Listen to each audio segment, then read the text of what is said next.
strangers too. Yeah.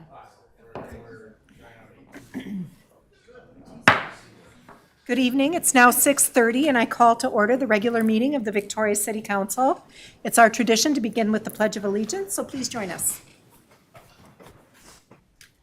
I pledge allegiance to the flag of the United States of America and to the republic for which it stands, one nation, under God, indivisible, with liberty and justice for all.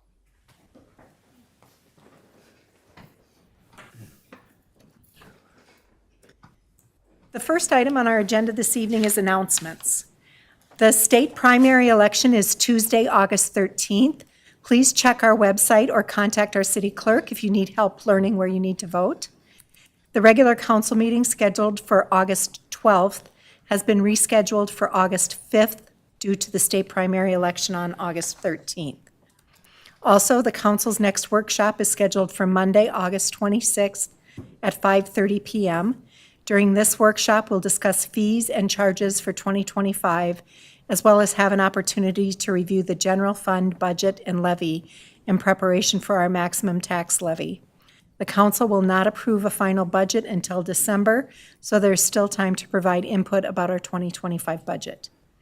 In other announcements, please join us for the upcoming Transportation Project Open House on Thursday, July 25th at the Lions Park Pavilion at 6 p.m. Night to Unite is also right around the corner. This year, Night to Unite will be held on Tuesday, August 6th from 5 to 8 p.m. Neighborhood organizers can register your parties with the City of Victoria to reserve a visit from firefighters, sheriff's deputies, and members of the Victoria City Council and staff. We already have 21 registered parties, and we're opening up our fire station during the event to host community members that would like to participate but whose neighborhoods do not have an organized event. You can learn more about Night to Unite, and organizers can register their neighborhood parties on our city's website. And last but not least, filing for city offices opens July 31st. Those filing will appear on the general election ballot this November, and open city offices include the mayoral seat and 2 council member seats. Please contact our city clerk or city manager for more information. Our next order of business is to adopt the final agenda. Council, can I get a motion? Motion to adopt the final agenda. We have a motion. Can I get a second? Second. We have a motion and a second. All in favor signify by saying aye. Aye. Any opposed? Motion carries. The next item on our agenda is the open forum. This is the opportunity for anyone to address the council on an item that is not on the agenda and not in application form that will be coming to the council at a future date. Is there anyone in the audience who would like to address the council on an item that is not on the agenda or not in application form? Please step forward. Seeing no one, Ms. Hardy, I understand we have staff introductions this evening, so please. Thank you, Take it over. Mayor. Thank you, Mayor, members of the council. Yes, this evening we have our staff introductions. So we've been doing this quarterly over the last year. It's just a great opportunity for you to meet some of the new faces that we have here in the city and get to know them better and the roles that they're playing in delivering our services to our community members. We also have one promotion that we like, well, 2 promotions that we'd like to recognize as well. So maybe we'll start with the promotions first, and then we'll roll into the new staff introductions. Very good. So do you want to kick us off, Ryan? Yep. Yes, you must approach the podium and talk into the microphone. Yes, that's all right, no worries. Welcome. Thank you. So my name is Ryan Lowe. I've been with the city for 6 years now. I've done every role in Public Works, from parks to streets to storm to utilities. Most recently, the last couple of years, I was a water treatment plant operator. I have now got a promotion to the Public Works Superintendent, which I'm grateful for. I have some great relationships with some people here in the city, so I'm lucky to have this role. Look forward to what the future holds. I went to Chaska High School, so I've been around this area pretty much my whole life.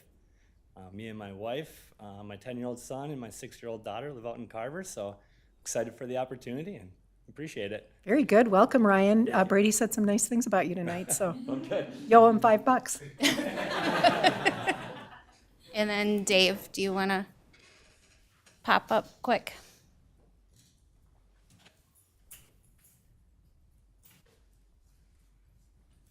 Good evening, Mayor and Council. Real quick, I just introduce myself. I know that you've all met me, but I've had the opportunity to work for the city for a great long while, whether it be with, as a paid-on-call firefighter or as a full-time employee with the city. And on June 1st, I took over as the fire chief. So I'm very happy to be here, and this role is very exciting for me. So. Very good. We are excited to have you in that role, Chief Shoger.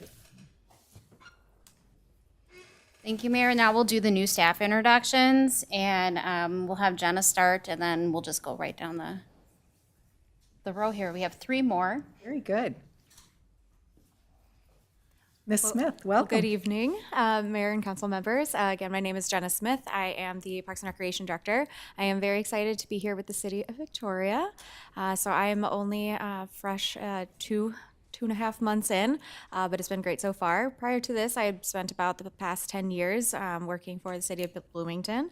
And before then, I was working not in Minnesota. I was working from Kentucky. So if you ever hear me with a country accent, as other staff members have commented before, I am from the South. So I am so excited to be here. There's a lot of great opportunities coming in the Parks and Recreation Department. So thank you so much for having me. Very good. We're excited to have you as well. Thanks. Thank you.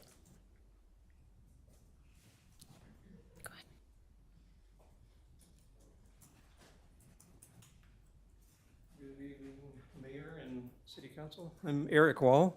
I'm hired as a city building inspector just a few weeks ago. And before that, I was a general contractor in Minnesota for about 30 years. And just decided to make a transition into inspecting rather than building. Very good. Well, welcome very much. We're glad you're here. Thank you. And then last but not least,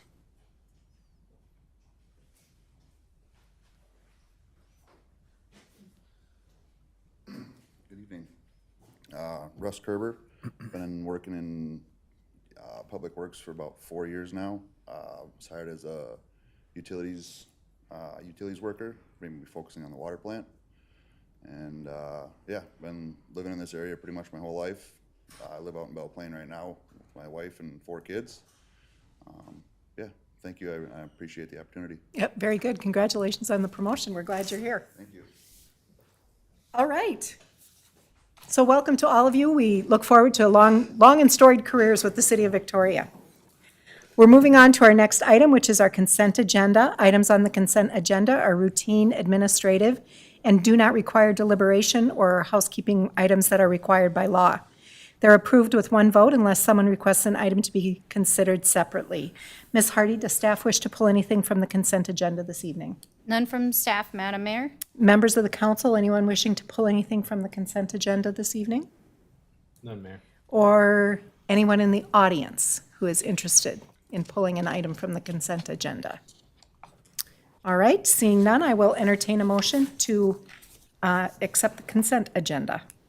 I'll make a motion to adopt the consent agenda this evening. We have a motion, can I get a second? Second. We have a motion and a second, all in favor signify by saying aye. Aye. Any opposed? Motion carries. Now moving on to our regular agenda. First item on the regular agenda this evening is 6.1, which is to consider the fire station site planning and building material review. And kicking us off on that this evening is our city planner, Brian McCann. Mr. McCann, welcome. Thank you, Mayor and council members. Yes, tonight we are reviewing the fire station application for site plan and building materials review in accordance with section 17-8 of our zoning code. We will be reviewing the exterior elevations as well as the materials for the walls and roof, as well as some color samples and some context for the adjoining areas. The applicants are the Victoria Fire Department with CNH Architects. As you're well aware, the parcel is a slightly wooded vacant parcel adjacent to Holy Family Catholic High School. It's about 6 acres in size. It's also adjacent to County Road 18 and a city-owned utility site. And then the split for this property was conducted with a minor subdivision in 2022. Looking at the site plan review, we'll look at zoning requirements, parking and access, landscaping, tree preservation, and signage.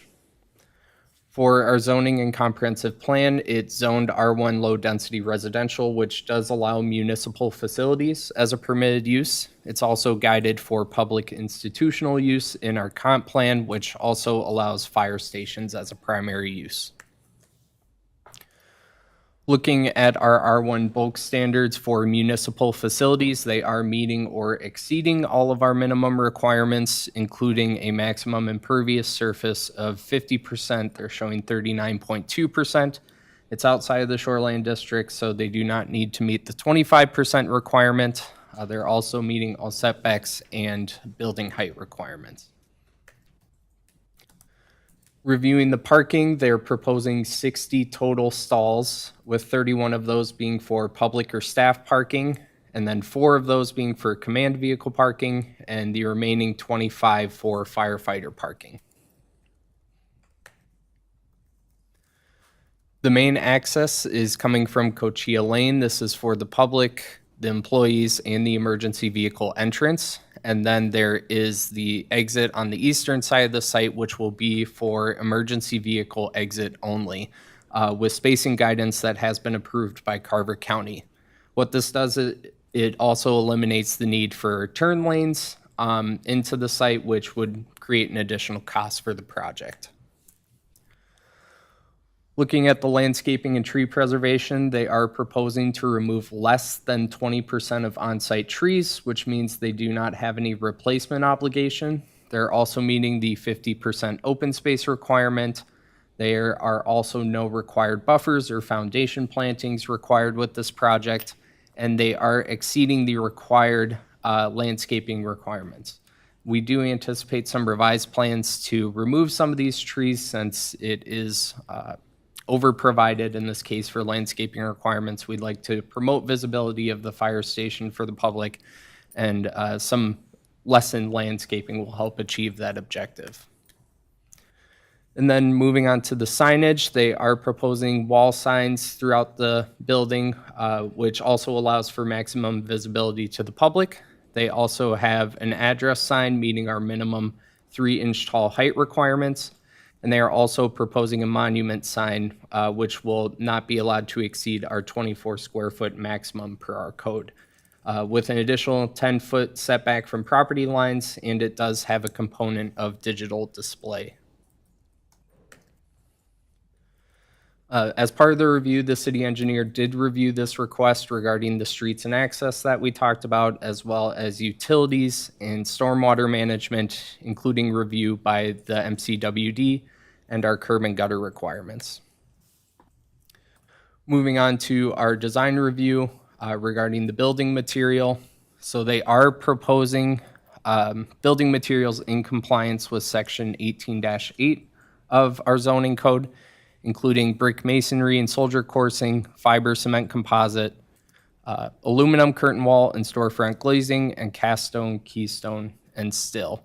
So here I've provided one of the architectural plans, but I will pass it off to a member of CNH Architects to go through some of the 3D exteriors for you. Good evening. Please state your name for our record, please. Good evening, Mayor and Council members. My name is Brooke Jacobson. I'm one of the principals at CNH Architects, and thank you for having us back here to talk more about this exciting project. So thanks, Brian, for that intro. I just quickly, Brian showed you the site plan already, but here's a little bit colored version so that you can see some of the landscaping more clearly. We've already talked about the entrances and exits. So the main entrances are off of Cochia, and exits for public and firefighters with that response exit off of County Road 18. We're preserving as much as the trees, as Ryan mentioned, as possible, and adding some additional landscaping. And then we'll be looking at regrading the off of the east side of the property into Holy Family by request of Holy Family to help even out their practice field. And then you can see the main building situated in the center of the site there. So I'm gonna go to the next one.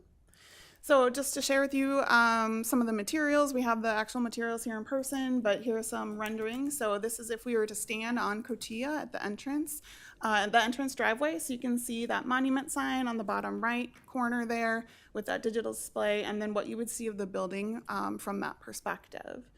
Then as we head down into the site, and then that's that full facade we were just seeing partially of standing up at the entrance. So down as we enter into the site, you can either go right into the firefighter parking or left into the public parking area. But you can see the mixture of materials. So we've got, yeah, you want to pull those up?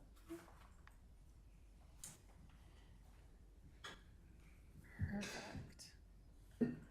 So our main brick here is this bottom one. So it's got a kind of a mixture of tones and that kind of brown color. And then we have our accent soldier coursing. So this would occur above windows and some accent bands that's occurring around the site. And then our calcium silicate, this is that light colored material you're seeing on the left and the kind of the bottom of the hose tower. It's another unit masonry, but it comes in a larger format than a brick. Not these bottom ones, so it won't have that, but the smooth face ones up top. And then the last one is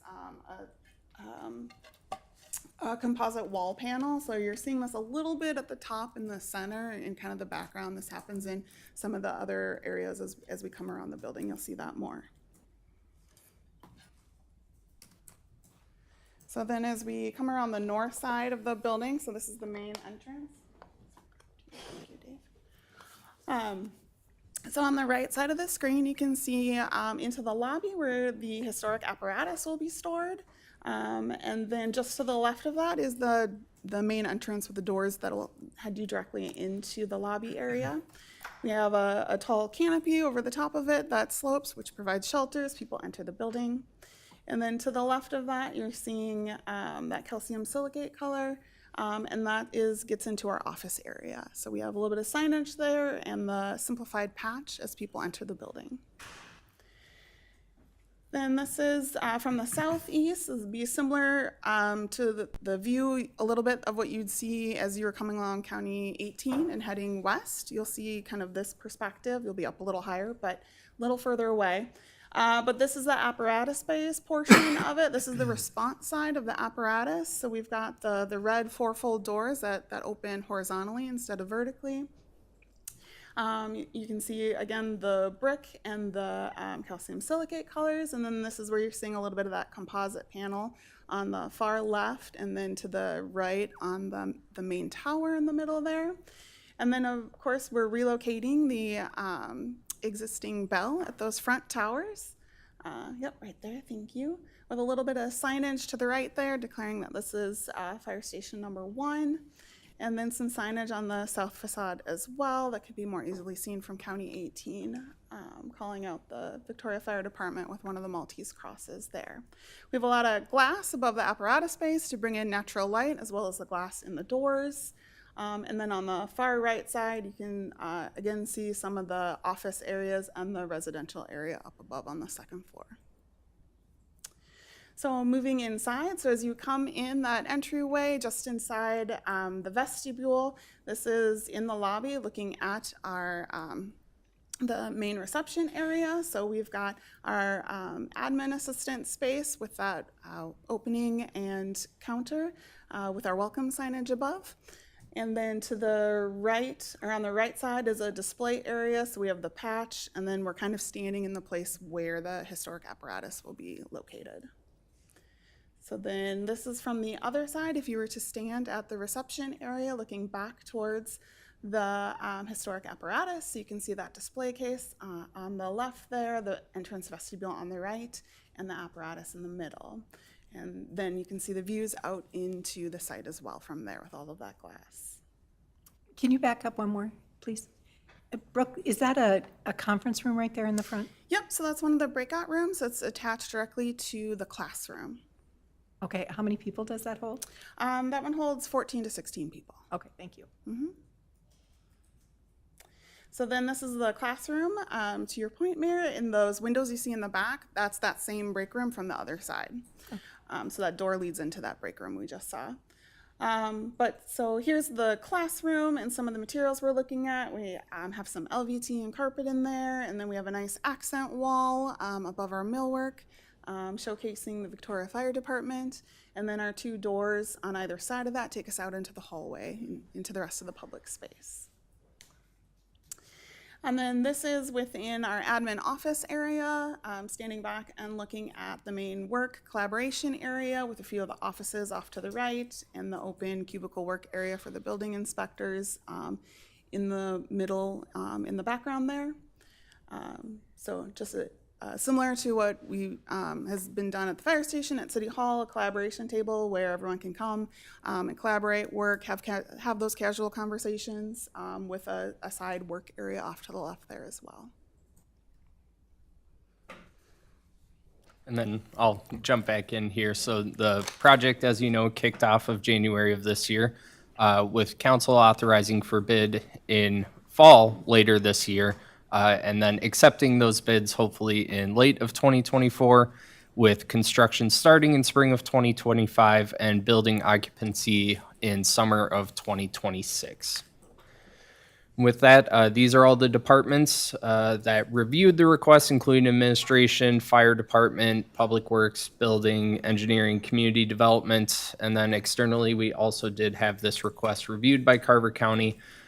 Their comments were provided along with the case this evening. And our planning commission reviewed this request at their meeting last week.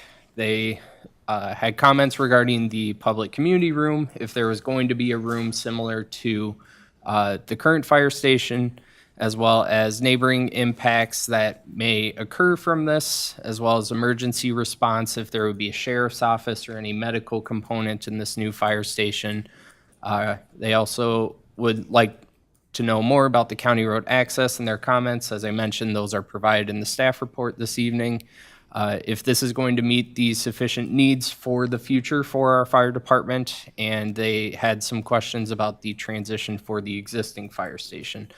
They did recommend that the city council approve the request this evening with a unanimous 7-0 vote. And with that, I have some sample motions on the screen for you this evening. The first to approve, the second to table, which is not recommended since their 60 days expires tomorrow, and the motion to deny the request. And with that, staff can stand for any questions. Very good. Thank you, Mr. McCann. Council, questions for Mr. McCann or the architects on this site plan? I don't so much have a question. I just would like a consideration of a comment about design element. When I'm looking at the north side of the building, there's the overhang that's over the apparatus. This one here. The angled feature of that and the pillars just seems very awkward and seems a little out of place in the overall design ethic of what we're trying to accomplish. And maybe we can give some consideration to leveling that out, or even perhaps leveling it and use like a hip roof with a metal roofing component of it, so that we have some of these features that tie this into the more residential character of the neighborhoods. If we look across on County Road 18, we've got some of the, the multi-unit homes in there and some of the other elements of the neighborhoods to the east of it.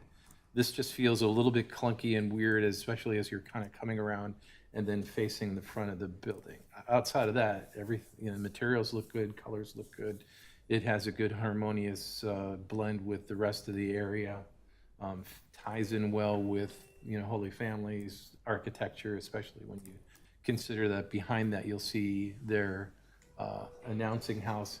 This just feels a little bit too angular and misjointed, but aside from that would be my comment that I'm bringing perhaps a different ethic to it. Thank you. Any other comments, questions from council? All right, seeing none, I will entertain a motion.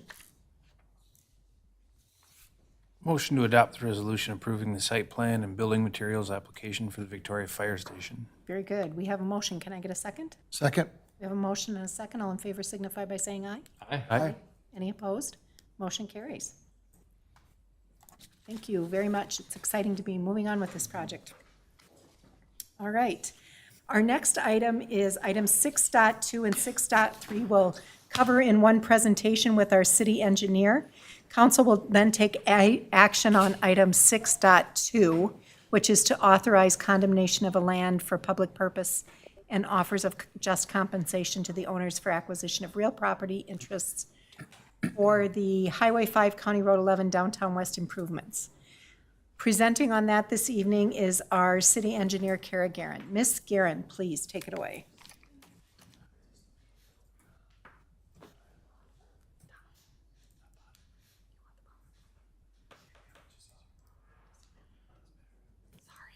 It's okay. Just getting set. All right.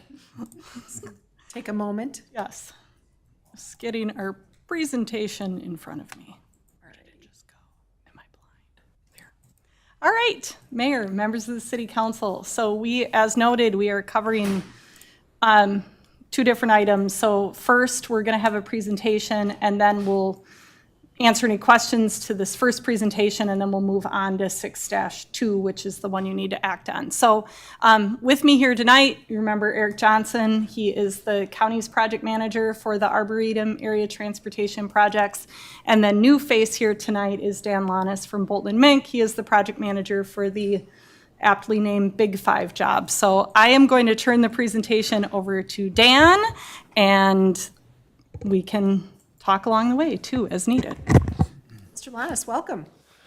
Well, good evening, Mayor and Council. Look forward to bringing you up to speed on a couple of items here. This is a lot of information, so I'm going to buzz through it fairly quickly. I'm sorry. Check if you work. I'm good to go. So I'm trying to pace myself through here. So what I'd ask is if you want me to slow down on anything and focus on some topics, I will. If you want me to speed it up because you've already heard about it, feel free to just let me know.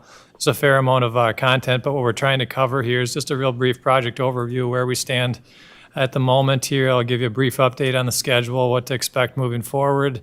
Then we're going to dive into a couple of key items here for direction that we would need as a team, which is some landscape opportunities. What we're trying to do is give you an opportunity to think about what could be, and then just look for your feedback on what direction you'd like us to head on it. So we're really looking for just real general feedback. We're trying to provide some visuals that you can say, all right, yeah, I like or hate, or this is way above what we're thinking about. But what we'll go through here is just real general, and any feedback that we get tonight we'll take forward, and later in the fall we'll come back with maybe some precise ideas that you can really dive into the details on. And then we'll give you an update on staging. Again, you may have heard a lot of this, but I did want to go through that yet again because it is a very, very major part of the job that we think we're narrowing down to some refined direction on. So then, of course, we'll end with some next steps. So to start, I just provided a current depiction of the layout. That's all I'm doing here is just giving you a current record of really what it is that we're building. We took our design layout and rendered it to a more visual perspective of what the highway is going to look like. And so this is your downtown roundabout area, overpass, and Arboretum Boulevard and Rolling Acres Road, 4-lane divided signal at Rolling Acres Road. As you can see here, we've got the Minnewaska Parkway entrance and the new future access to the University of Minnesota. Of course, we get into what we call it the causeway area over the wetland. What you'll see is a couple of little lines over here that are really depict a bridge that really won't look like a bridge when you drive over the top of it. We're looking at an arch culvert that would be basically just paved over, but it offers conductivity between the water bodies and offers some environmental enhancements and wildlife passage and such. So there's a number of reasons why we're putting it in. Then you've got the new exit to the Arboretum. There's going to be a bit of an acceleration lane is what the current current concept is. So during event exits, it should be quite a bit less impactful to the highway and safer for the folks leaving the Arboretum. And we get to 5 and 41. I'm sure you've heard and seen a lot about that, but this is the current design. And to the north up to 78th Street here, we're taking a 2-lane highway, bringing it, go backwards, going out to a 4-lane with double lefts. It's a really tight intersection, but we were able to fit it in there. And of course, we've got to the south, again, we're taking a 2-lane and expanding it out to 4. So it becomes a very tight intersection as far as trying to fit it all in there. But we've solved the traffic for many, many decades to come with this solution. So any questions on the current layout? This is just a kind of refresh over what the job is going to build. Very good. Council, questions? Seeing none, carry on. Okay, so we'll touch on Rolling Acres. This is one you're going to see some specifics on as far as the landscape opportunities. Pay attention to the center median with the trees. That's one of the decisions that we'd love to hear some feedback on. We put in the trees because our landscape architects like trees, but that doesn't mean that's what you might want in the end. So this is not what is going to be built. This is just a rendering of what could be. And of course, you've got the roundabout at Interlochen and a roundabout at Tamarack. You might hear some comments on that specific roundabout. We have had some conversations with residents who are concerned about that roundabout. We are going to be providing a detailed response to the residents that have asked us questions about options and alternatives that they didn't see at the open house for those that did not attend. So we will be providing a formal response to any questions on why the roundabout is there. And then, of course, the existing Apple House and what that's going to look like in the future. So speaking about schedule, we are going as fast as we possibly can to stay on course. It's a tremendously aggressive schedule for a project this size. So what all of this means, I'll just boil it down to 2 simple things. We're trying to get this project authorized next summer. And there's funding requirements associated with that, so there's a lot of work that's going into this entire delivery process to make sure that we hit that timeline. What's most significant up ahead is although it's not going to be a bid until possibly next fall in the world of large projects and federal jobs like this, everything happens before the authorization. There can be 6 months of process before you get to the point of getting authorized to bid. And so what that means is by the end of this year, and this is relevant to some of the topics we're covering tonight, is we have to have 95% plans, decisions made, things to the degree of landscapes, bridge selections, bridge features. All of that is going to be coming fairly fast and furious. And so that's why we're getting an early start on trying to show this to you, get some feedback, and then we will start to build that into plans. So when we're doing an overpass bridge, for example, we have to decide on the level of railings, we have to decide on all those things. 95% plans will be set for this December. November, December is about the timeline to expect on that. And so that should incorporate some of the decisions that we might be talking about tonight. So that'll also factor into the costs as well for the city's share. So that's why we're talking about this earlier, and it's probably the only significant takeaway from this slide that I'm showing you. So any questions on schedule or what to expect here? Council, any thoughts on that? All right, seeing none. Okay, next one you may have heard about already, but it's such a big item. I did want to put a slide in here for this one specifically. Geotechnical needs to be occurring in the next month or two. They're already started with some off-system work to get soil borings and understand the subsurface conditions out here. You're all very familiar with the process, but this is somewhat unique. We have, well, yeah. Oh, I missed that. Good thing I shut the windows in my car. So the uniqueness of this is we have so much happening between 41 and Rolling Acres for soil borings. There's borings all through the roadway area, very deep borings right off to the shoulders. There's just a tremendous amount of activity in here. This is not common for us to have to do this, but we are proposing, in order to try and get this done as quickly as possible and as believe it or not, with as little impact as possible. We're actually looking to shut the road down, Highway 5, from the 12th of August to the 18th of August. That's after the Carver County Fair, before our next open house. But it's intended to stop the impacts to the road on a regular basis that could be occurring for 6 weeks, for example.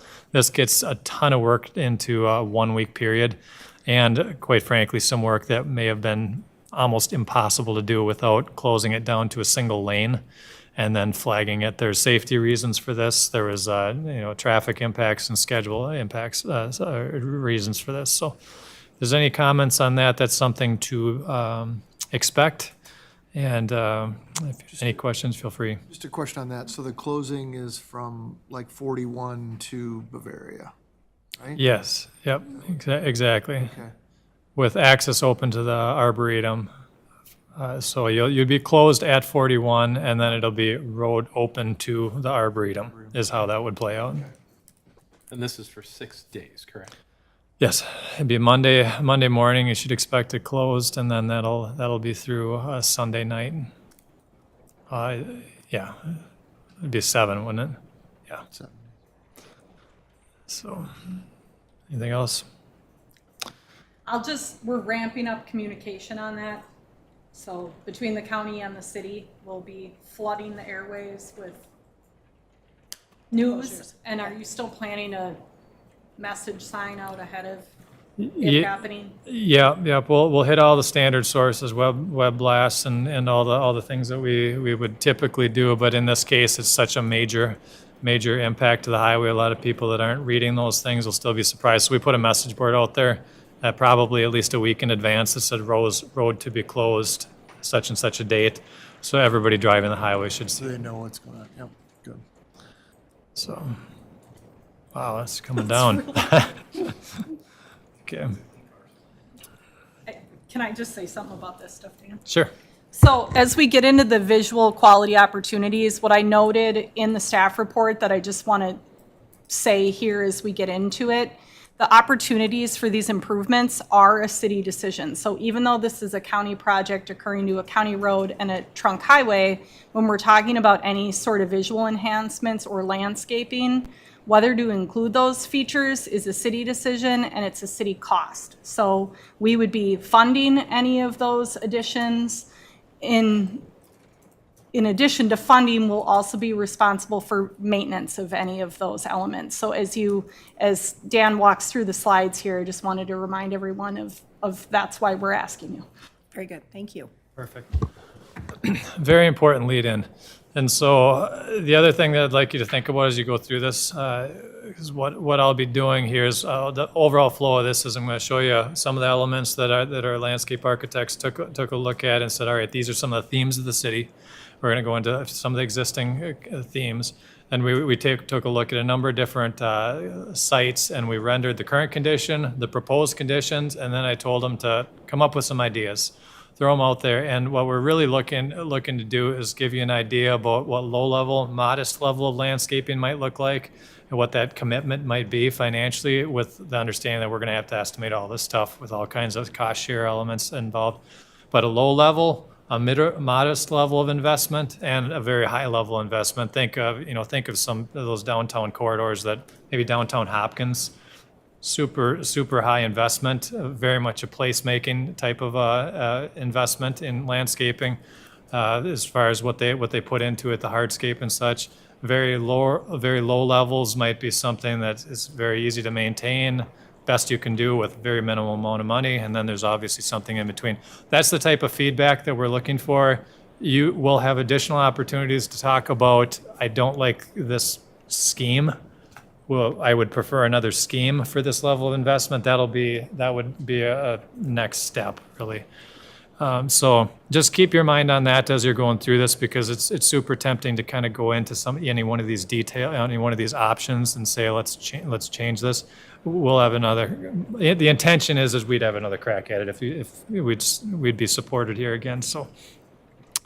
Some of your existing themes, the bricks, it's a beautiful city, beautiful themes that can be carried forward, but of course, what we're looking for is the current theme that you want to develop. You have a couple different light pole styles and such, but of course, we're looking for the standards that you want to carry into any future designs. Of course, bike facilities, benches, all those things are significant to us. Retaining wall colors, styles, very important. This is one of those I can say this is really a no-cost issue for us. It's just we want to know the theme that you would want to follow. We can put some color to a wall with very little investment and cost. We just want to know the right color. And same thing with some of the stamping and things like that. We have small investment to a wall, can put in a different stone pattern on it, but we want to know what that pattern looks like. And so there's things that are going to be over and above costs, like decorative concretes, and then there's going to be small things like this as which theme we want to carry forward. Railings, same thing. We have various railing styles. If we have railing out there, which one? It might not necessarily be a city-only cost. It might just be a matter of what direction do we want to head with it. So, of course, you can look at this after the fact as well, and we can talk later about details. But here's what we're depicting for some of our areas. This is just a random sample of areas that might be relevant to you. So we picked areas that we thought were impactful to the city, of course, coming into Victoria, Rolling Acres Road, of course, your underpasses, things that are really city amenities. We are trying to show current condition and a few proposed ideas. So let's start as we go through this. You're going to go east to west. So we're going to be, let's see here. This is going to be actually looking at the fire station. So you're looking west right now. So this is the Commercial Avenue roundabout. Your current condition, I'll go back and forth if you'd like, but your current condition is this. With the roundabout, this is going to be fairly close to geometrically accurate as far as what that is going to do to the intersection. There'd be a wall in there. Now look at the roundabout, the center. This is always a big topic. How much do you want to put into the middle? This is a very basic plan, some simple grasses. This is relatively lower on the maintenance side of things. Also And lower our cost. monument sign would be further east than that, right? And so is that something that we're going to be looking at changing up, or is that going to stay where it is? We're proposing an idea for a monument sign, but that all gets into, do you want to chase that idea and carry it forward into other ideas, variations of it? And so, yes, that is certainly a key topic here, because there's going to be probably a different entry point feeling when you drive into the city. So here's another alternative here. This is more native grasses, more flowering shrubs. I will say this is elevated maintenance, and that you're obviously trying to make sure that the weeds don't completely take over. But it would be overall planting it all out. And you get into some vertical elements, trees. There's been a lot of debate about trees, so whether or not you should put them in a roundabout or shouldn't. But in this particular case, we believe that if center 1/3 is reasonable, and it's sufficiently safe from our dealings with any of the trunk highway roundabouts. But all of these things would be subject to MnDOT approval. So no matter what we do, we're just trying to go with the theme, and this is a direction we'd like to head, and we'd have to get that approved through the state. In some of these cases, where Rolling Acres Road, there's a bit more flexibility. So anyway, this would be the vertical elements. And of course, the other side of things is, so you look at the colored concrete, colored versus gray. You can get into some, say, paver sidewalks and things like that. So this is example number 1. Example number 2.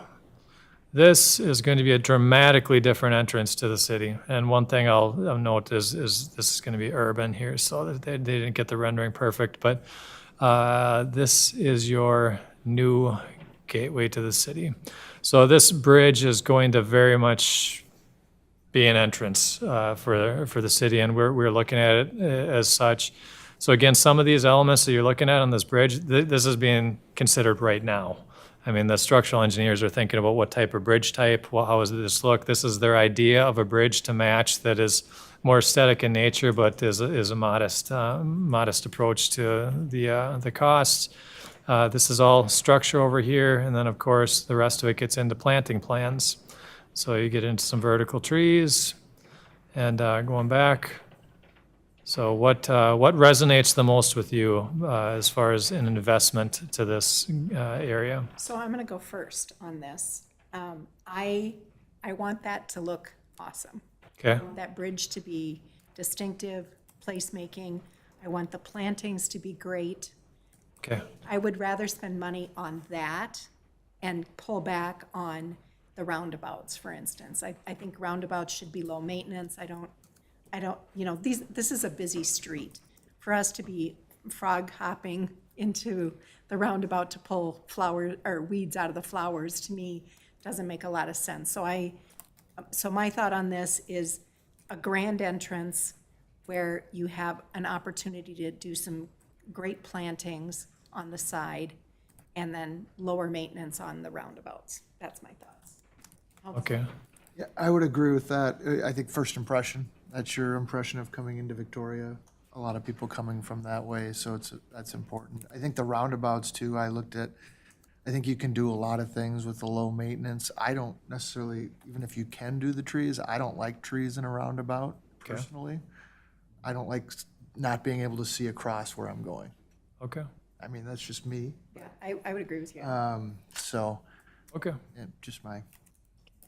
That's I share the mayor's opinion. We have only one opportunity to get this right. This is going to be here 50 years, right? I mean, that's our decision today about welcoming the outside world, the community of Victoria, has to get done right within the scope of what we're able to get done.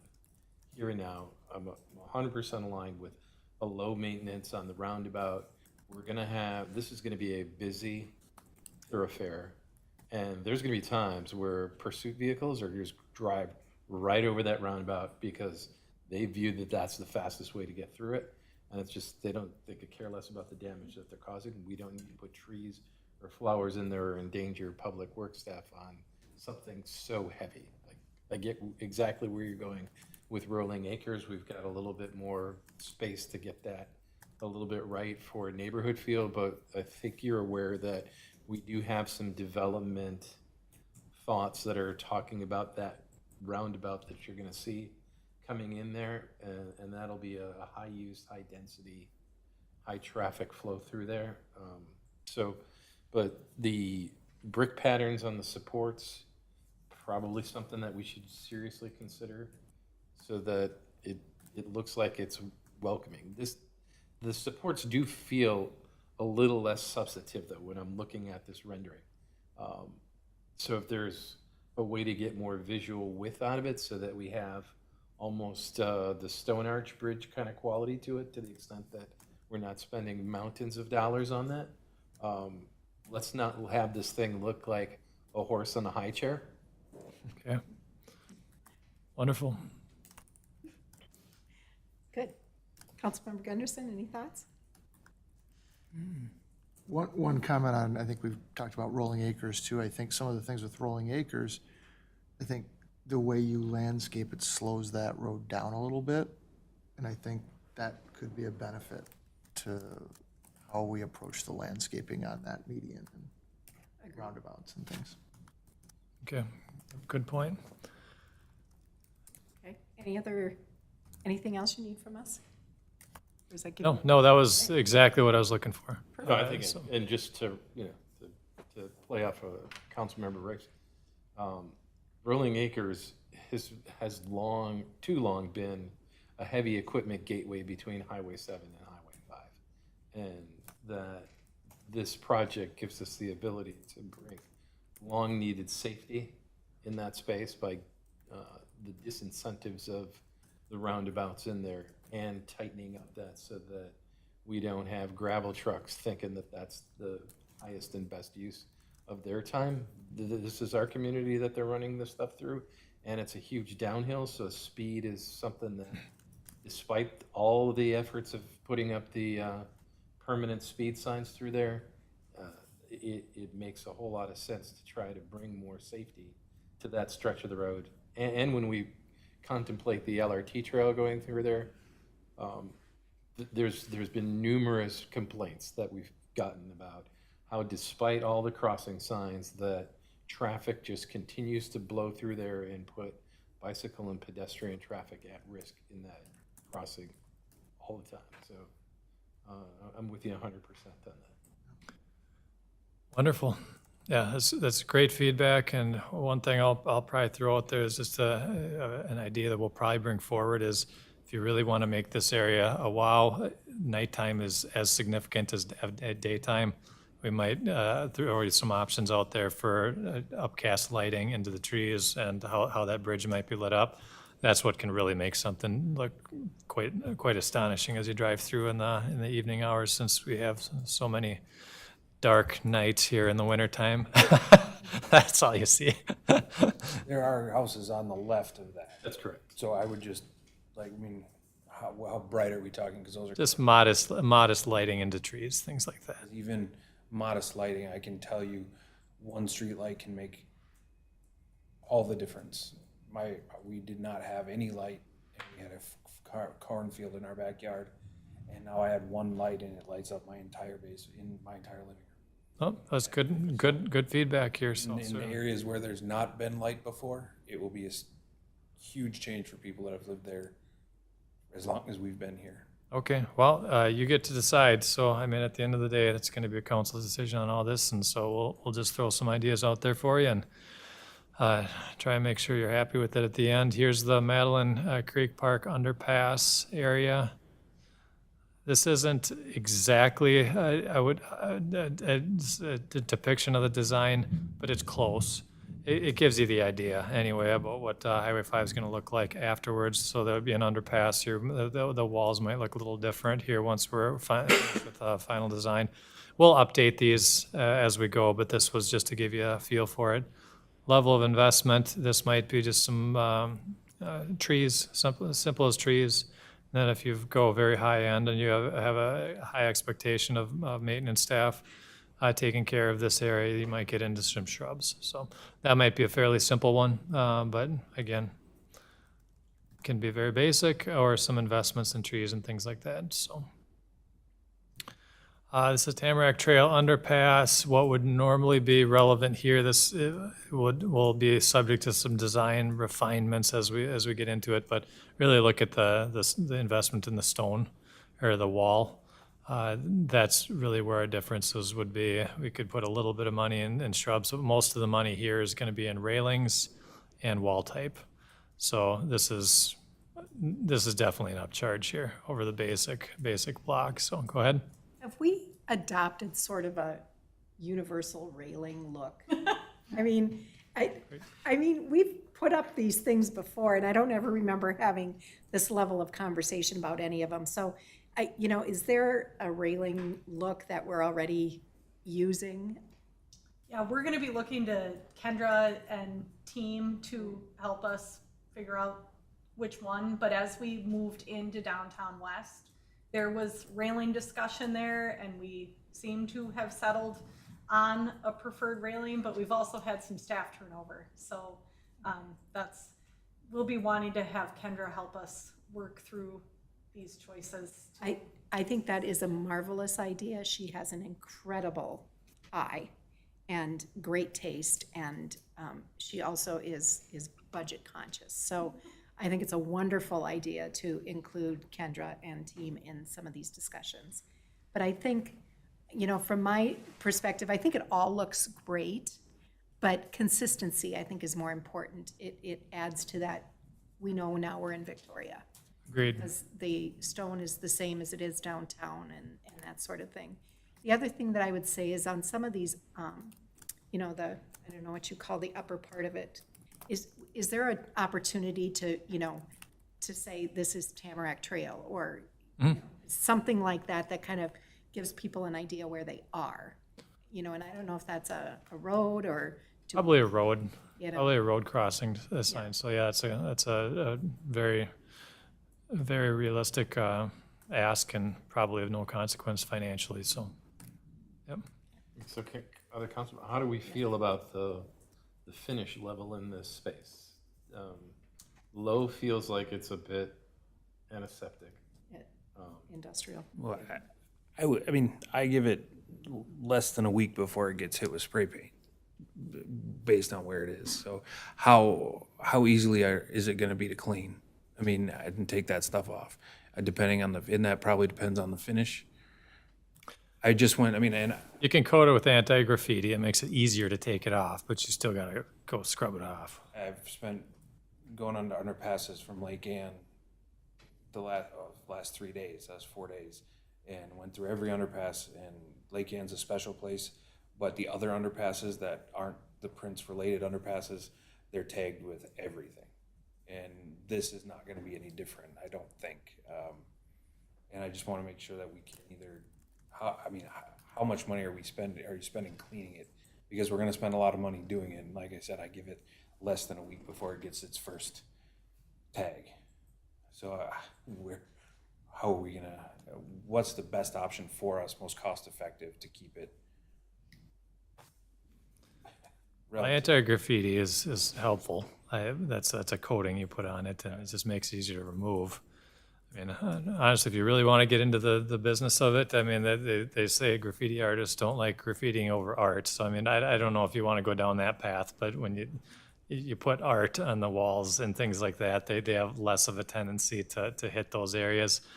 And you'll see that downtown a fair amount here. They've tried that with benches and things like that. So, Yeah, but I've seen like some stamping too that, we've got some distinctive, like the waves, some concrete stamping like that. I don't know if that's a deterrent at all. I certainly think the anti-graffiti coating is a must. yeah, in the tunnel, it's really hard because it's going to be a box culvert and that's concrete. So you can coat it, but you're getting into some extreme expense. I think it's just something you live with outside of lighting and security cameras.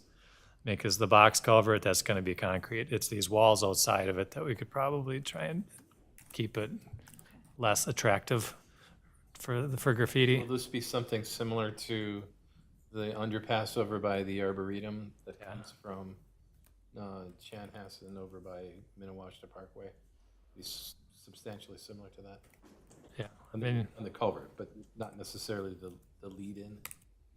the outside of it, we still have design play on that. Inside of it, yeah, it'd be the same.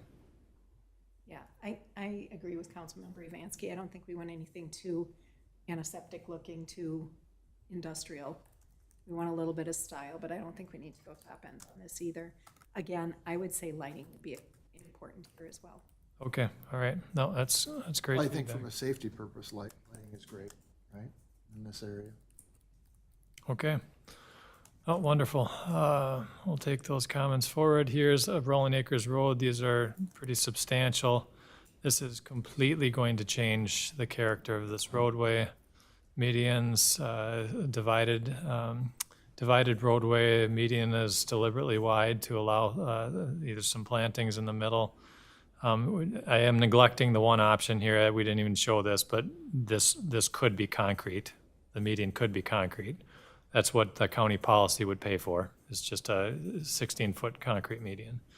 Now, thinking that was not likely, we did just show the planting, but I did want to note that we could do concrete and colored concrete and any variation of it. So this is just some native grasses, probably relatively unmowed. You're talking about something you'd be dealing with about once a year outside of weed control. This is much more maintenance intensive. This is a mowed center median parkway environment. This is like you're entering a golf course, but again, there's a number of areas where they would send a mower out there if they want that type of a look. I'd say it, but notice the vertical elements, what that does to the corridor. So that's where you're getting into the speed control comment. What does that actually do to the driver? It does, without question, start to narrow it down and make it feel quite a bit slower of a roadway. This is both the native plant or plantings, some flowering plantings, and the vertical element. Just of course, just a few trees, reduce the number of trees.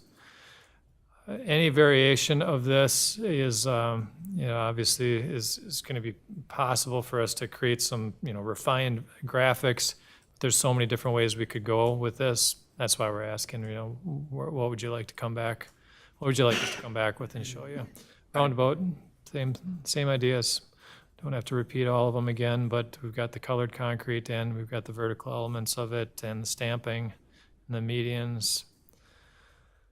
What about Rolling Acres Road? What type of an environment would you like to create with the Rolling Acres? I met with 3 homeowners tonight before I came in.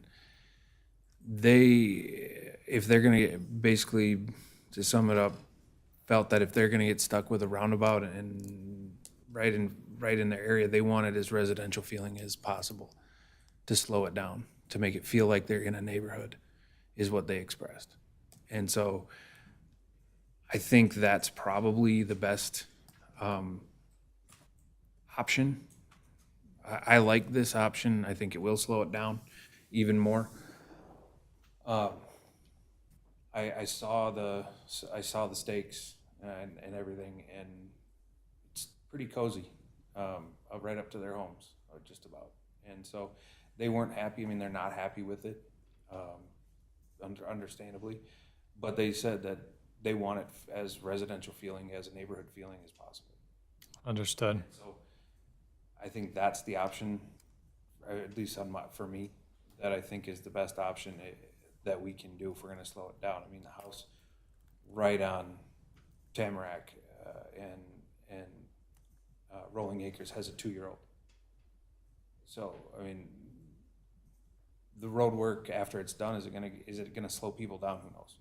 I mean, we're keeping a light and we're still gonna have a backup. I don't know if that 2-lane left is gonna take away the backup all the way down the hill. So but the look, I would say, is trees and neighborhood, and let's slow people down. Okay. So one of the questions that I have, and I agree, I think this is one of those places where we want to make it feel more neighborhoody. This is beautiful, this is a summer picture.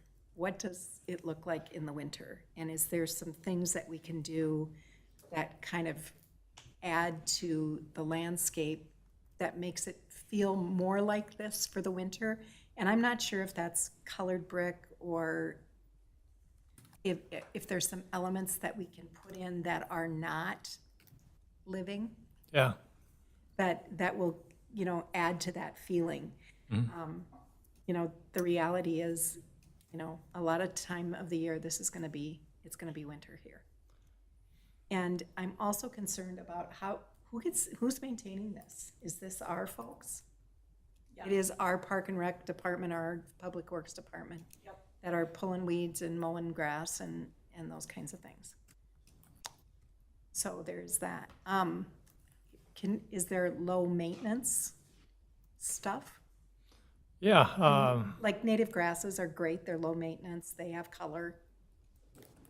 I do like the idea of flowers, but can we do some perennials that flower, that don't have to be planted every year? Yeah, no, those are great comments, and it's that's the discussion that we're looking for.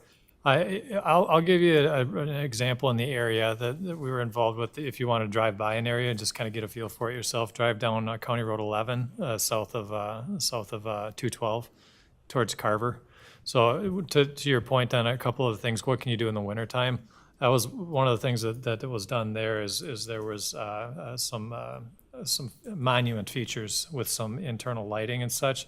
That's what the wintertime characteristics that were developed. You're in Carver, it's themed, it's lit. There is, I think, options of a lot of them, and just a few. That's something that we could kick around. But yeah, that would be one thing to do. Is some lighted bollards can add a lot of effect in the wintertime. And those are very minimal. I've never heard a complaint from a resident on lighted bollards. And so there's things like that. And then as far as the median maintenance, the Carver one was intended for that, and it wasn't intended to be mowed. It was intended to be native, but what I can tell you is it all depends on how level of refinement that you're looking for, because weeds will pop up and you end up with some inconsistencies in how often are you gonna go weed these big plants. You know, the only way to not weed is to have some tolerance for not looking perfect, or you're sending somebody out there to weed, or you're putting concrete down. And so that's the challenge that you'll have to contend with. There is what's reasonable for what you're trying to accomplish. But as far as some of the hardscape, that's something we could add into this. There may be a couple features on Rolling Acres that says here's a Victoria lighted monument or something of that nature. That could be very effective. So. What about trees? How do people feel about trees? I'm for those trees like that in this median. I think slows it down. I think it looks good, gives that neighborhood feel. Yeah, and the amount of tree coverage that you're taking out to put in the roundabout is gonna change the character of the homes and that area. So I think it's something that we have to do. I don't think it's something that maybe we should do, maybe we shouldn't do. I think we have to do it. We would tell other developers to replace those trees. And I think this is the space that we can do that, in that median and anywhere else possible. And I think we'd be remiss if we don't put trees in. Right. That feels like an essential element in here. The maybe flower plantings in the medians, probably a little bit on the extreme end. It feels that like within the roundabout itself, that could be the better place for that higher level flower aesthetic than, there's more safety in being able to bring people in there to maintain that when it's inside the roundabout. Probably can almost be able to have more community engagement and involvement with adopt a roundabout, and let residents feel like they have an ownership interest in that they feel like, yeah, hey, I wasn't excited about this, but now that it's air quote ours, there becomes a little bit more neighborhood attachment, and then it feels like that's where maybe building a higher level of hardscape, because that's frankly where people are going to traffic. They're not going to traffic at the medians. So it feels like we've got that. From where I'm seeing it, is a blended where you put the trees in, maybe native grasses to slow the sight lines down, get it feeling as a tighter, almost. And frankly, in 20 years, there will be a tree canopy that this will blossom into. That would be beautiful, yeah. So while I'm sympathetic to the two-year-olds by the time this project is done will be 4-year-olds, and not much longer after that, where people are adapting, there'll be 6-year-olds, and then there will be a new residents in there. So we need to think this through for the future, and how do we just bring that as a cohesive element. I think that's where I feel like we're all generally leaning. Dan, you had another picture of some other trees. Mm-hmm. Can you flip back to that? Yep. Trees like that, more so than the other one. Less frequent spacing, a little lower. Then did you have another picture without the flowers in there, just kind of the grass and the trees? That would be the mode variation. It'd be lawn. Yeah. That would be the most labor intensive. Yes. And I'm not crazy about that one, but. What was your word? Sterile? Not sterile. Sterile. Antiseptic. Antiseptic. Next year. I don't know, the trees though, I kind of like the taller trees. I Yeah. don't know. I think the taller trees with the rain garden type feel. Yeah. In the grasses and flowers. Okay. Great. All right, and we'll take some of your notes about winter as well forward. I'd like your comment, one thing on the Carver piece. So you said south of 212 Yep, south of 212. is where to look. Yeah, With the lighting and the, I don't know, the ball. Bollards. Ballard, there you go. That's the word I'm looking for. Yep. So that's, okay. Lighted bollards, and then when you get down to Yes. the roundabout, you'll look at a couple of big monuments on either side of the roundabout, and those light up at night. Yep. If you can get out there at night, you'll get a pretty good feel Okay. of what was done there for daytime versus nighttime. So we'll keep going here. Here's the roundabout. Let's see, this is which location is this? I think this is going to be, yeah, this is going to be at the church. So, same comments. I mean, unless you want to dive into this, I can take some of the notes that you're providing, and we can come up with more refined ideas. What we'll probably do is give you, all right, here's what we'd recommend based on what we've heard, and maybe an alternative to it is how I'd probably approach this. Council, one of the questions that I would have for you, or maybe this is just a standard practice, is because there's going to be 2 roundabouts on that road, are they mirrors of each other? I would say often you would carry some of the similar themes. Yeah, I think it might look a little unique if you have one that's got one pattern and another that's got nothing. Yeah. And so there's no have to. It's just more likely than not that you would. Would one tree with the potential to be big over time make sense there? Good. It'd It's probably more open there, and if the tree grew to got to maturity at about 60, 70 feet, I think that would look cool there. Just one tree that was well groomed, whether it's a deciduous or an aspen or an evergreen. Oh, sure. Okay, yeah, and we could come up with a few different ideas on that. I mean, that's you certainly, it's the center third. You have got flexibility on what you're going to plant in there. So yeah, there's a few different ways you could do that, or one large crab apple or something like that. That's springtime flowers. So yeah, all kinds of ways to approach this. But I'll assume that you're not going to want to be out here mowing this. So we'll have to come up with something that would align with the rest of your comments. Just Are those power lines getting undergrounded? At an expense, usually a pretty sizable one. Carrie, you shook your head no. we are not currently planning to underground them, but that's on my list to talk to Dana about. One question I have specifically to Rolling Acres Road, when you look at the like the Center Island, the hardscape, in my brain, we wouldn't be introducing pavers outside of downtown. So from a Rolling Acres Road perspective, I certainly think the Public Works team would prefer to see concrete in those areas instead of something like we're dealing with downtown for pavers and whatnot. But that's a question I have specifically too, is what the council's thought is on those areas. We could maybe talk about like stamped concrete. Pavers are a challenge that we have downtown, and we're trying to keep them within downtown and have been refining that design so we don't have the same problems we have in the old part of downtown with settlements and whatnot. But Yeah. Well, we live in Like a Minnesota. stamped, stained concrete in that is I think that dresses it feasible, up. right? It kind of gives you the feel, and there's a good balance between your objective of not, I get where you're going. Pavers, while they're nice and have a great aesthetic, they do move a lot in winter and need to be reset, crumble. There will be more road salt on those pavers in this location, and that'll take a pretty heavy toll on their long-term sustainability.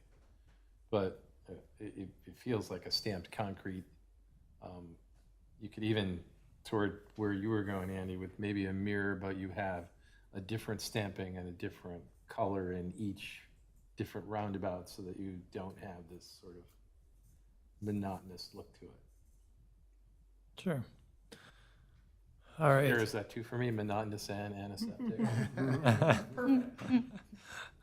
Especially then when we say it to Kendra and she's like, I know exactly what he doesn't want by that. That's really helpful. Just a general question about the roundabouts, because I think overall we're talking about kind of a small, medium, large roundabout, size-wise.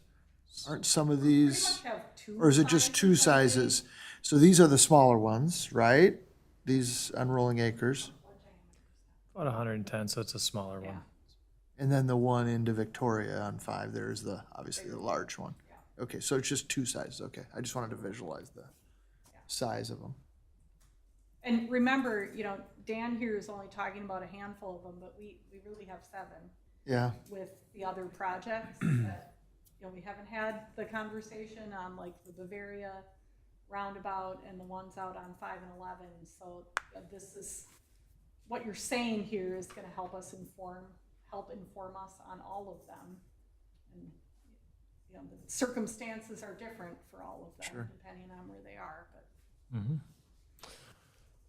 All right, well, no, that's great feedback. I appreciate the different angles, and we'll try and weave those things together into an idea that's gonna fit what you're looking for. This is just a point of interest. If you're, this is a perspective from the Arboretum Trail as to what the highway causeway area would look like here post-construction, raising the highway just a little bit, and then this is where that area that I was talking about where we'd put in an arch bridge that would connect the waterways, wildlife passage, and would you wouldn't actually see the bridge from over the top because it's an arch that gets filled and paved over. So, all right, city monumentation ideas per your And on that, what? Sure. will it be deep enough for that to be navigable, like with small kayaks or canoes or things like that?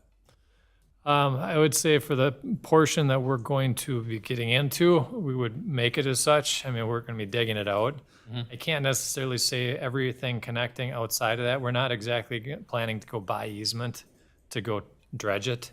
Okay. And so where we're actually opening up the area to put in this arch bridge, we're going to form up a channel that would be navigable for a canoe or whatever the case may be. It's going to be deeper there and then taper off. But that's going to go into shallow marsh on either end of the right of way. And I think it's going to be on the north side that it's going to be a little bit more of a challenge because, again, we're not chasing it out into the lake to dredge it all the way out there. We're just opening this up, and at some point in time, maybe there's a lake association opportunity to say, all right, let's bring the rest of it out. But, I mean, yeah, I mean, that was my question then, where this improvement is going to be made, it'll be sufficiently deep enough so that, like you said, if somebody, like a lake association, or if the Arboretum wanted to expand services, right, they could maybe get a crazy idea in their head that maybe kayak rental coming out of the Arboretum and then going out into Minnewaska is something that they might want to pursue. Yeah, we are opening it up. Not have that limited by that Yep. underpass. That will be the case, that we have a cross-section planned that has open water, at least for a certain width and depth through that. Okay. But it's gonna probably terminate in some marshes. So the south is probably gonna be more connected than the north, is what I can tell you. And again, that just comes down to not buying easements specifically for that purpose. Understood. So city monumentation ideas, again, these are just ideas. We're just throwing things out there for you. So feel free to say we hate it or don't want to consider it any further, or we want a different variation of this. But you've got the pedestrian overpass, and there's an existing sign out there, kind of at the bridge. And then we, of course, have the commercial roundabout. Those are two major gateway moments. I think you've already answered one of the questions as far as which one you prefer. But we've got two, what I would say, opportunities to consider entry monumentation. And we're thinking about the bridge itself. So here's your monument sign. We're looking at styles and such, and really what the might be a theme. But we're just starting with what you have out there, moving into some of the themes of the city. And the next one is an idea that our landscapers said, all right, we're weaving these ideas together. They just threw something out there. There could be any number of variations on this. if you were to come out, think yes, no to this question, we would like a new monumentation concept, or we don't want to go there. That's probably sufficient for us, because with something this significant, which you're really talking about, putting some money into a monument sign, they're not cheap. We would probably have various alternatives and let you actually vet different ways you could create this. But this is one idea, carrying some of the themes of the city forward from other monuments here, nighttime perspective of what that might look like. This would be at the Commercial Avenue roundabout location in front of the wall, different ways that it could be treated. But I'm just going to skim through that, because again, the major question is we would like to entertain some new monument signage at your gateway. So that's the up or down on this. And as far as typical projects, I mean, a lot of folks start with the question of what is reasonable. When are we going exorbitant, and when is it fall in line with typical? So the way you can look at things is landscapes often viewed as a percentage of project costs. I would caution you against using a number. $75,000 can seem like a tremendous amount of money, but we're investing $100 million into this corridor. And so you really want to look at our level of investment, the level of change that's happening, how much of that investment do you want to put towards visuals and the finished features of the corridor. So some of these things might be looked at as a percentage of the cost. And so I'm not using $100 million. I'm using, I think these roads that we're talking about, this is about $10 million worth of roadways that we're talking about, Rolling Acres Road and the entrance into the city. That highway portion, I mean, it's easily 10 million plus. And so what percentage of that might be reasonable for aesthetic elements? And so this is what we've come up with some as comparables. This is high level of investment in that project. As far as the finished features, Highway 61, State Highway. So any number of ranges, but you don't typically see 1% or less. I mean, what you're generally saying is we want a landscape or we don't. That's generally more than what we get. The MnDOT might be 0. And so, but anyway, that's the level of perspective. I'm almost looking at this from, I would like to budget towards this, and we'll come back with some ideas for you. So to that end, my answer is yes, we want monuments, new monuments. Don't love the ones you showed me. Okay.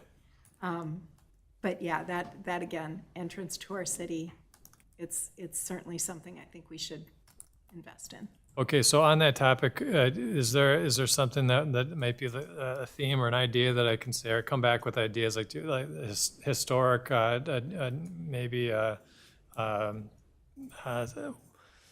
maybe a natural look to it? Any ideas? You like the brick? You like? What about something like the light rail pillars in Eden Prairie? Oh, pillars. Where they've got stamped wildlife and things. If you look at them, they're stamped with different things. Sure. Okay. I'm in agreement with the mayor. The timing is right. We've had this monument that we've had out there. It's been a kind of like kick the can down the road. This is the time to make the impact. I don't love this. I think we've got, as we've pointed out, some really great communications people in this town. They're talented. Let's let them have a little, Dana, if we could have them have a little bit of room to run on this and come up with some ideas. I think they're well tuned in with where council's aesthetic vision is and what we like and what we don't like. For right now, I know what we don't want to see. Don't want to see the Eden Prairie strange, I don't know if it's waterfowl. I don't know if it's mutated cranes. I was talking about, I like it. No, I'm talking about when you're on Highway 5 and you're driving towards 4 and 5, the Eden Prairie strange birds that are seemingly suspended on those poles that you spin plates on. Poles, no. I know that's what we don't want. I know exactly what you're talking about, where the light rail's coming over, and it's so different in Eden Prairie than it is, say, over by Hopkins, where it's sterile. There's nice stamped concrete with reeds of wetland views, like right in the pillars.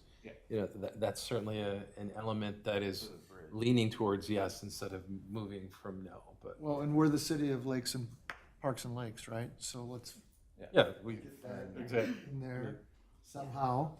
Yeah, right, in this. Our communications team, I feel like they've, you know, they've got it. I think. I mean, just we have great staff. Like, I'm confident that, you know. Well, and they will know bring where to in go. those branding elements that Yeah. that are important that say Victoria. So yeah, I'm in. Just for the record, I served on Eden Prairie's Parks and Rec Commission when those flying eagles were donated to us. It was, they were donated by an artist, and people loved them, but What a lovely gift. they're weird. It might suit them with their donation. That's not Victoria to me. Okay. All right. Well, I appreciate that feedback, and sometimes this is what I really don't like is as valuable as anything, because, you know, this is more of a downtown urban modern type of we'll go another direction and give you some ideas. So, yep. Yeah, for that, we'll want to work with Kendra from the city team to help Yep. That's develop that. we'd love to see that. Yep. That'll help create a great deal. So. All right, so here's the vision and priorities that we'd be wrapping up with here, and I heard a lot of it along the way, so it really perhaps bypass the need to go through these one by one. But what we were looking for, roundabouts, minimal gateway appearance, moderate. I think you've attacked every one of those topics. You're free to chime in as you'd like at this point, though. Entry monumentation, I'm going to put a yes on that, and we're going to continue carrying that idea forward. With your team, Rolling Acres Road Median, got great answers on that. Underpasses, I think we got some good feedback there, and the overpass, certainly know where we need to go. So you could check every one of our boxes, but you're welcome to make any closing comments here as we get into the budget wrap up here. Very good. Any closing comments for the group here? It was good discussion. All right, wonderful. So this is what we're probably going to end up doing is what I'm looking at is I would say a mix of gateway and enhanced. So depending on the area, and I would say even destination on your entry feature at that bridge area. So we're going to kind of mix these up a little bit and say, all right, this is going to be a destination moment, and we want people to really think about this specific areas. So you're coming in, and then there's a few areas that I might put into the low level, but not a ton. So we'll kind of vary it by location, by comment, and we'll end up having some budgets. These are fairly complicated to actually give you hard numbers because trees are different than colored stone, for example, which is different than railings. All this comes down to all this cost participation, circulation on our estimates. The concrete median, for example, Rolling Acres, that's a credit to your landscaping that we could do. So the county has a credit alternative where if you're not doing concrete, they'll give you the credit for the concrete. And so we have to factor all that in and come up with a sort of a net non-participating is what we'd call it for this, and we'll try and get something close to you for the next one on what you might be signing up for budget. So construction staging, I'm going to gloss over this to the major points because I would imagine you've heard some of this before, but here's the big picture, and you can stop me as I go through this. We went through a number of different iterations on staging. We went through 3 years of construction. Closures or single lane closures every single year. We went through scenarios where we closed down the highway at 26 and 27 and then finished it up in 28. And so we started early. We went through a whole bunch of different options, and what we're considering to be the least impactful is we're going to try and build the north-south portions of the corridor, Rolling Acres Road, in 5 and 41, we're going to try and get those first, and we're going to try and get those intersections nicely functioning in 2026. We're going to do off-system work in 26, So we might build shoulders, whatever, widening, whatever the case, but we're gonna try and keep Highway 5 in operation, open to traffic in 2026. And so that was a huge staging direction and commitment, is hopefully it gives you a 1-year reprieve on a lot of the other activity that's happening in the area. So you'll have 2026 relatively unscathed, and what we're gonna be doing is we're gonna be at 5 and 41, trying to get that intersection well set up, so 41 is well serving traffic by the time we close Highway 5. Same thing with Rolling Acres. So Rolling Acres and 5 and 41 are both gonna take a lot of north-south traffic once we get through 2026 and have to close the highway. So that's the intent. That's the overall plan that is being developed here. So what we're doing here is we're trying to attack everything on Rolling Acres. For example, the underpass. We have to close the road for the underpass. We're going to have some staged construction. It'll still impact Highway 5. We're still going to be slowing traffic down with half of a time type of construction, but we're going to keep it open. So we're going to close. This is Bavaria construction. Here you're looking at 5 and 41. So you're trying to build out 5 and 41, get that built out in 2026. Notice this is half at a time construction down here. 5 is open, but we're attacking the north side, closing 41 to the north, closing Rolling Acres in a phase, and then this is what half at a time looks like. And then once you get into the fall, we're building the south half of 41, where we'd close that south half, and we'd switch over to the other side of Highway 5.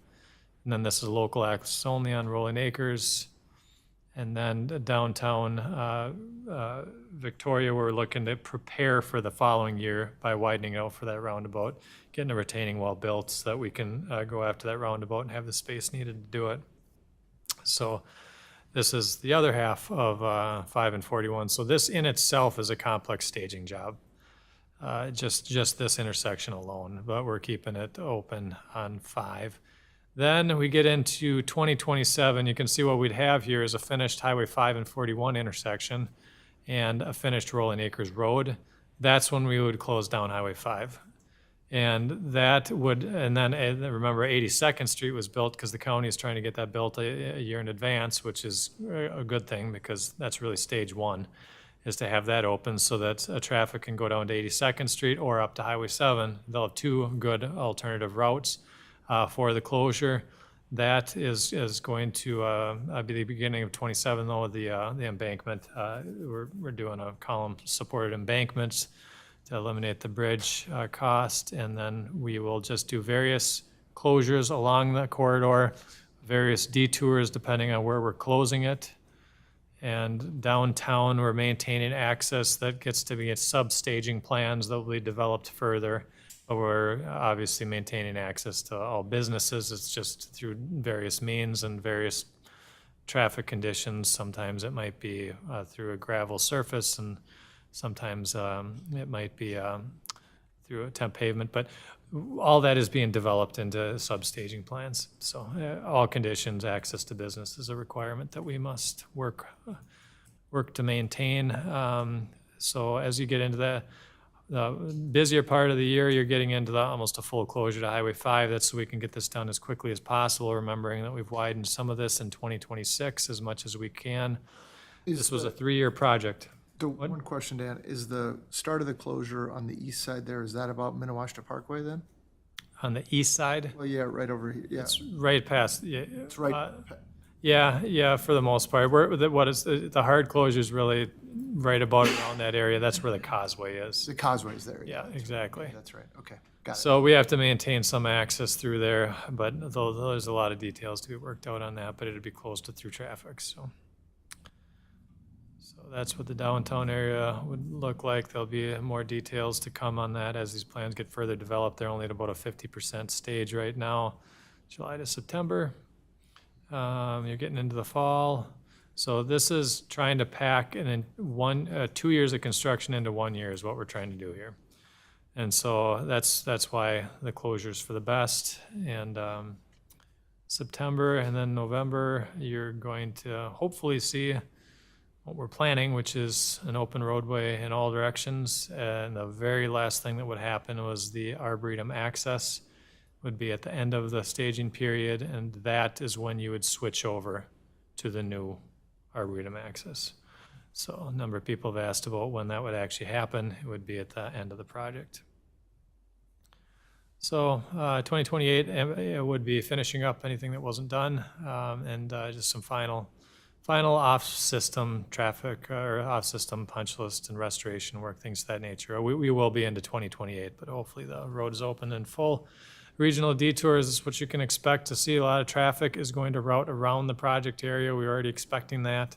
People are going to reroute their trips. Sometimes you'll see 40% traffic diversion, depending on what they're seeing through an area. We're not expecting that in 26 necessarily because Highway 5 is open, but 2027, you'll see people taking a lot of various routes through the area.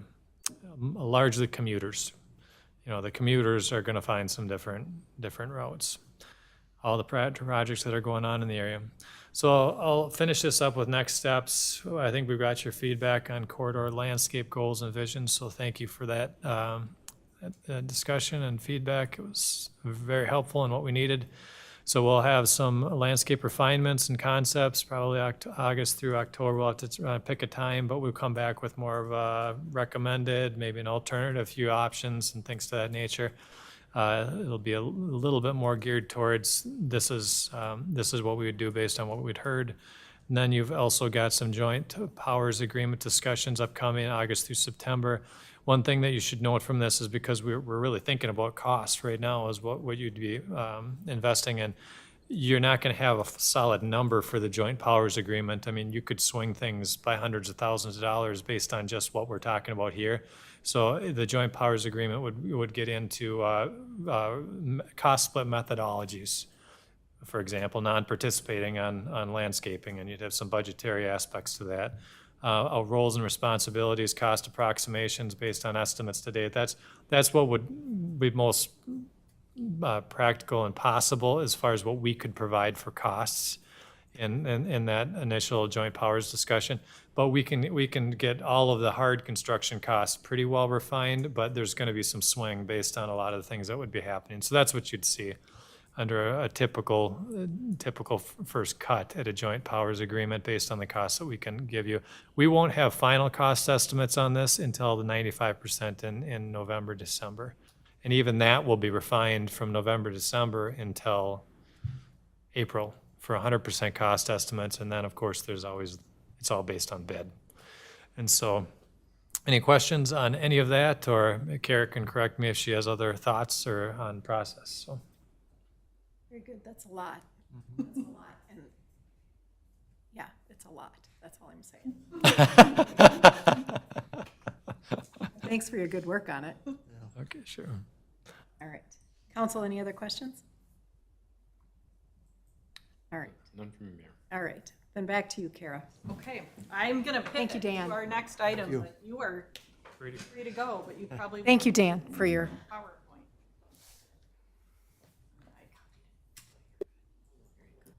Thank you.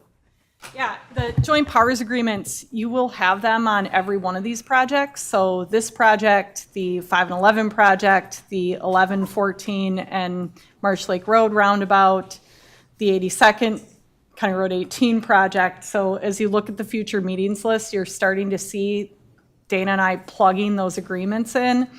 We were going to have one for 11, 14, and Marsh Lake Road tonight. The county asked us to move that out. Because you need to really have enough information for everybody to be comfortable entering into the agreement. So you're trying to find that right point in time where we're all comfortable enough. But to Dan's point, you end up with estimates that then get refined as the project moves forward. So, yeah. You are both free to leave, Eric. You don't need to stay for the next one. You're welcome to, but you don't have to. So the other item that we had paired with this then was related specifically to the 5 and 11 project. What I wanted to note, really for the record and for the public that might come back and watch this, is that the 5 and 11 project affects Trunk Highway 5 and County Road 11. But we're talking about different things here with the council because the city is the lead agency on that project. As a reminder, the reason why the city opted to be the lead agency on that project was twofold. One, resource management for the county. So the county is managing the Big 5 job, the County Road 18 project, Highway 11 north of Victoria up to McIntoons, and then 11, 14, and Marsh Lake Road roundabout. That's just within Victoria. They have 10 and 41 and a bunch of other transportation projects that they're dealing with the sales tax money. So the city and county jointly decided that the city would lead this project to help make sure it was completed before the Big 5 project. In addition, its close proximity to downtown West and the 13.5 acres caused us to want to have a higher level of participation in the process. So that's a little bit of background on that. So at the May 28th council workshop, a representative from Kennedy Graven was here and provided an overview to the city council about the property acquisition process, which again, because we're leading the 5 and 11 project, we are the lead agency on the property acquisition process. So Peter spent some time walking the council through that process, and here we are tonight with our first action that the council needs to take in this regard. So the project does require certain easements to be obtained in order to construct, operate, and maintain the improvements. And I forgot, I was going to open the resolution so that we have that open on our screens.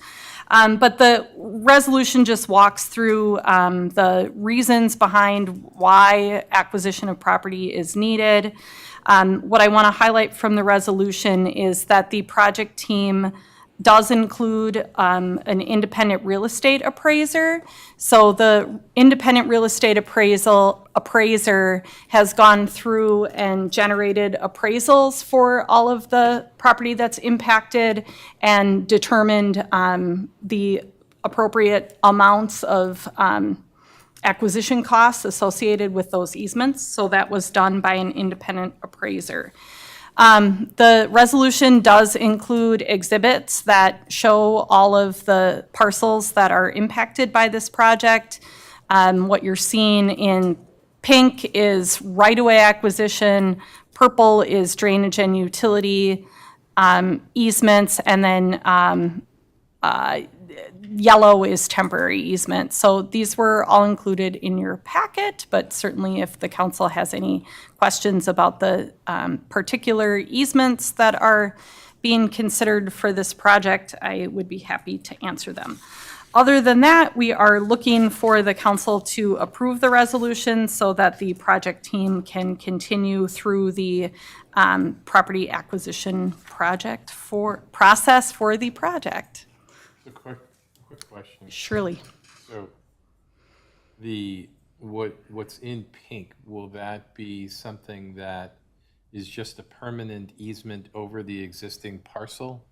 And the parcel itself will remain holding its lot corners and things like that over time? Or is this actually going to be cleaving off pieces of this parcel and changing the legal description of the underlying land?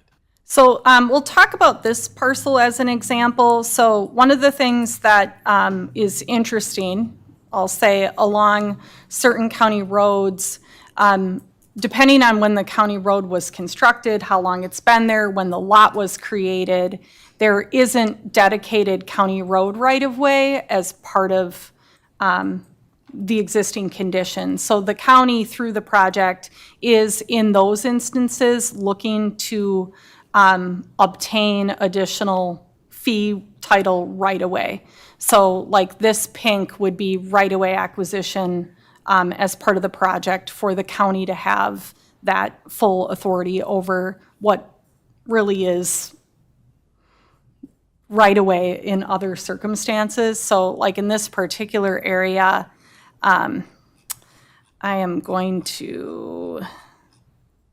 might hop over to an aerial because you have parcels that are of different ages. I'm going to use this login. Can I type correctly? Not my password? It's a trick. No. Okay, fine. We wouldn't want it to be fast.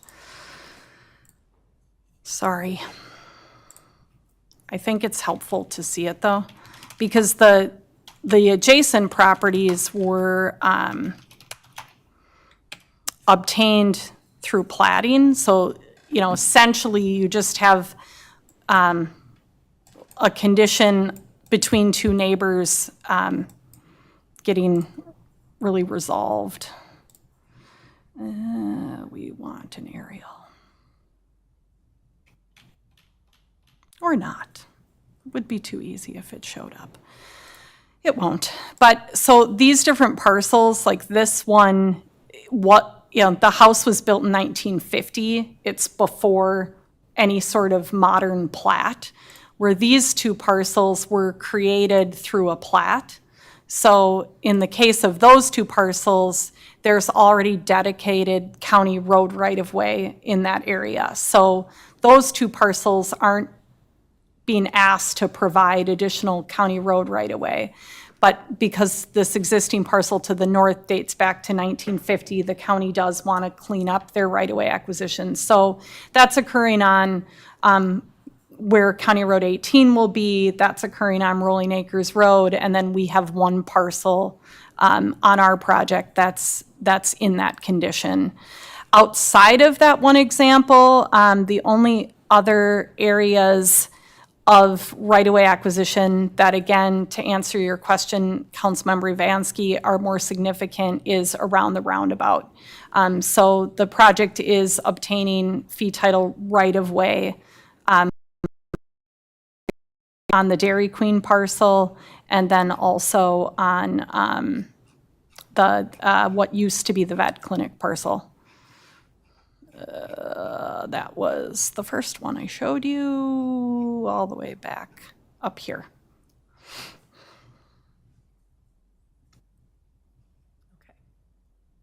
Okay, so in this example, the lot corner that's over by the 200, which might be some 3/4 inch metal spike that was driven in there in 1956, that will no longer be correct part of the legal description of it. It might say accepting that portion where a radius of 330 feet marked from the center of some fire hydrant lying outside of the original parcel. That'll be what this piece of land will be, because then that'll essentially be clipped off and that'll become part of the county ownership. Yeah. And so the acquisition process goes through and appraises the parcel and determines the amount of damages and impact to the land through the acquisition process, and then that's what the property owner is offered as compensation. They do have the ability, as noted in both state statute and in the resolution, the property owner then has an opportunity to go get their own appraisal if they want to, determine if they agree with the appraisal that was provided from the project, or get their own, and they're compensated to do that. Up to certain statutory limitations, right? Correct. They can't hire their brother-in-law and he says, well, this appraisal is $375,000 and it's really a $3,000 appraisal, right? Correct. And then the yellow easements, these are temporary, correct? That it'll be for staging of materials, equipment, et cetera, till the project's completed. And then those temporary easements then flow back to the original landowner after, necessary restoration of landscaping, shrubs, trees, whatever is damaged in that process. Yeah, this parcel is a pretty good example of that, so that's why I pulled it up. So this is the daycare. So when the daycare was created, we were anticipating that improvements would be needed to 11.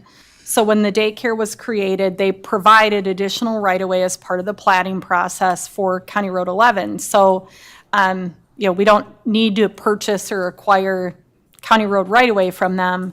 But we do, if you go out there and you look up their parking lot, there's like a really steep slope.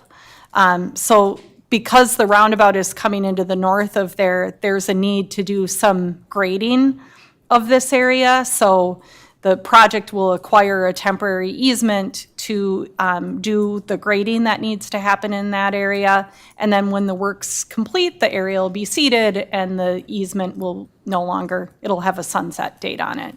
But as part of the process, they are compensated for the use of their land for that period of duration. Understood. Okay, very good. Council, other questions about this? Last question. So when this appraisal process has gone out, correct? And they've been notified, and then is there a deposit of those dollars with the commission? Of what's believed to be the compensation, so to speak? Yeah, so as they move through the process, the council needs to approve this resolution before the project team can make offers to the property owners. So far, they've been notified, property's been staked. I know that the project team's been talking with and meeting with different landowners about what the stakes show and talking through those concerns. But yes, then the offer process will start, and then one of the steps down the road, the goal will be to negotiate through direct negotiation to obtain the easements. The fallback position, if we can't, because we have a project schedule that we have to meet, the resolution does give us the authority to authorize condemnation.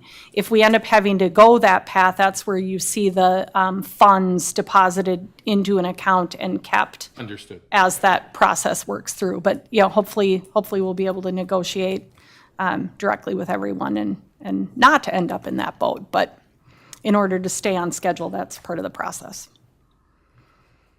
Very good. Other questions, comments? All right, seeing none, I will entertain a motion. I'll move a resolution authorizing condemnation of land for public purposes and offers of just compensation to owners for acquisition of real property interests. Thank you. We have a motion. Can I get a second? Second. We have a motion and a second. All in favor signify by saying aye. Aye. Any opposed? Motion carries. All right, there are no more items on our regular agenda this evening, so we'll move on to reports on emerging issues. And Attorney Vos, you are up first, and anything from you this evening? Mayor and council, no, I think really I was here to backstop your city engineer if there were any questions that came out of that last little exchange, and there weren't any. I agreed with everything that she said. So no, I don't have anything else to add. All right, very good. Ms. Hardy, anything from staff? Nothing from staff, Madam Mayor. And anything from council? I just wanted to add Councilmember Gunderson. our opportunity. We've used destination a couple of times behind here. If that's what we are going for Victoria and trying to develop downtown west and downtown and our plan for long-term there, don't think we have the opportunity or the ability. I don't think we should squander the opportunity to make every aspect about coming in with this new project, with the roadways and everything, anything less than the destination that we want it to be. I think in 50 years when we're all out from behind this dais, I wouldn't want to hear people say, why did they do this? It didn't hold up, or it's ugly now, or things like the overpass in Chanhassen, which is sterile, quite literally. I think it is sterile. It's innocuous. You look at it and it's not there. So just my opinion, we've used the word destination behind here, and I would just urge everyone to kind of revisit what that means to them, and so that we put that the appropriate dollar amount behind whatever that destination definition is for this council as we've used it in the past. So that's just me. Thank you. Anything else? No, I'll just reflect on Councilmember Gunderson's comment that in some things are going to be in the eye of the beholder. If you're a Frank Lloyd Wright fan, I think you probably like the overpass in Chanhassen. So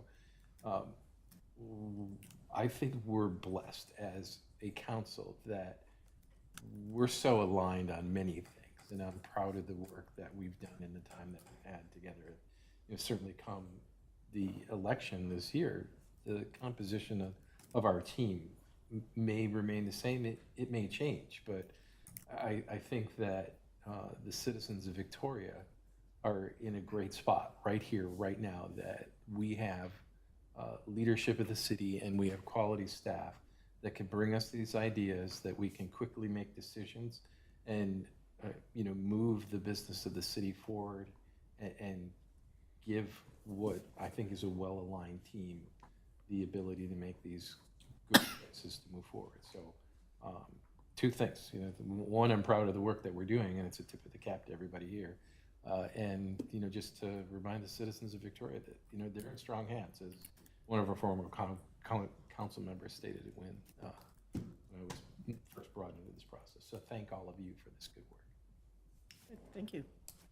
All right. Just Councilmember Wright, one please. additional comment. I had the pleasure to speak to the garden crawl team in Victoria in Deer Run neighborhood. There was actually like 88 people attending this, and they wanted to hear update about the city. So I talked about the highway project, talked about the fire station, talked about the new website, and there was a lot of interest. So to everybody's point here, I think there's a lot of interest, and they want to be aware of what's going on.